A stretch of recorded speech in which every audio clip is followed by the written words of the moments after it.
கோவை மாவட்டம் மேற்கு தொடர்ச்சி மலையை ஒட்டிய வரப்பாளையம் பகுதியில் காட்டுப்பன்றிகள் கூட்டம் இரவு நேரத்தில் ஊருக்குள் புகுந்து வாழை மரங்களை சேதப்படுத்திய சம்பவத்தின் சிசிடிவி காட்சிகள் வெளியாகி பரபரப்பை ஏற்படுத்தியுள்ளது.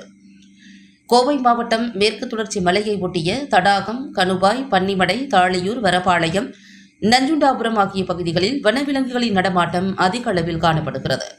வனப்பகுதிகளில் இருந்து வெளியேறும் காட்டு யானைகளும் காட்டுப்பன்றிகளும் விவசாய நிலங்களை தொடர்ந்து சேதப்படுத்தி வருகின்றன. அண்மை காலமாக இரவு நேரங்களில் ஊருக்குள் சுற்றித் திரியும் காட்டுப்பன்றிகள் வாழை மரங்கள் மற்றும் விவசாய நிலங்களை பெரிதும் சேதப்படுத்தி வருகின்றன. இது தொடர்பாக அப்பகுதி விவசாயிகள் வனத்துறையினரிடம் உரிய நடவடிக்கை எடுக்குமாறு தொடர்ந்து வலியுறுத்தி வருகின்றனர்.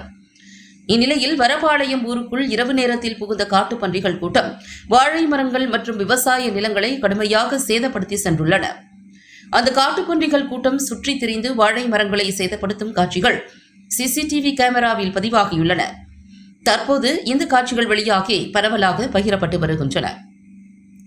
காட்டுப்பன்றிகளால் நாள்தோறும் பெரும் இழப்புகளையும் சிரமங்களையும் சந்தித்து வரும் விவசாயிகள் வனத்துறையினர் இதற்கு நிரந்தர தீர்வு காணும் வகையில் உரிய நடவடிக்கை எடுக்க வேண்டும் என்று கோரிக்கை வைத்துள்ளனர்.